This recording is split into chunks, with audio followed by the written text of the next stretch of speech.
How did you keep sane while the lockdown kept you from Landcare? I worked in my garden and got out a whole pile of weeds. I was in the garden all the time. Loved it. So was I, and I also took up baking Did you? and eating. I supplied ceilings to my neighbours, both sides, and helped them. I found my blue-tongue lizards again. Got pipes around the yard that they can, PVC pipes that they can get into. We would walk individually through the reserve and watch the weeds grow. And The reserve that we have, it became a getaway for a lot of families where they would, even on a daily basis, take a walk through the reserve. Having the newsletter that comes out every couple of weeks and keeping in touch with all the news, we could just find out what was happening in the nursery. we kept in touch via email, we exchanged websites that people were learning from. Got a lot of things done at home, so that was kind of a bonus for me. Yeah, it was nice not to have to be somewhere at a set time on a set day, so you could just get up and do whatever you wanted of a morning. What are you enjoying about being back at Landcare? I love being back at Landcare. Looking forward to getting on top of the weeds, to be honest. Getting rid of the damn trad. Yeah, just getting back into that morning glory. Everything just went crazy, gangbusters during the lockdown. There's a lot of rain, a lot of heat. The native violets have gone berserk, so that's a good thing. So I went out into the Landcare nursery and helped Alex and Stephanie and met the lovely people out there in the nursery. And It's good to get back and be able to have those friendships continue. Getting back with the committee to work out a few things here and there. I think everybody's enjoyed being back, seeing each other and actually getting some work done.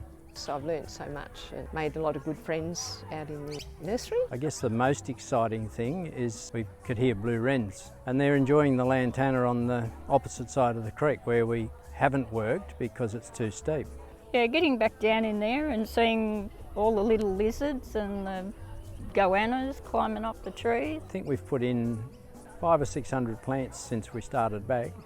Giving plants and orders to the other Landcare groups and just understand how the whole operation works from start to finish. So that's been a really good opportunity. What am I looking forward to with 2022? Doing lots more Landcare, continuing to be involved with the network committee.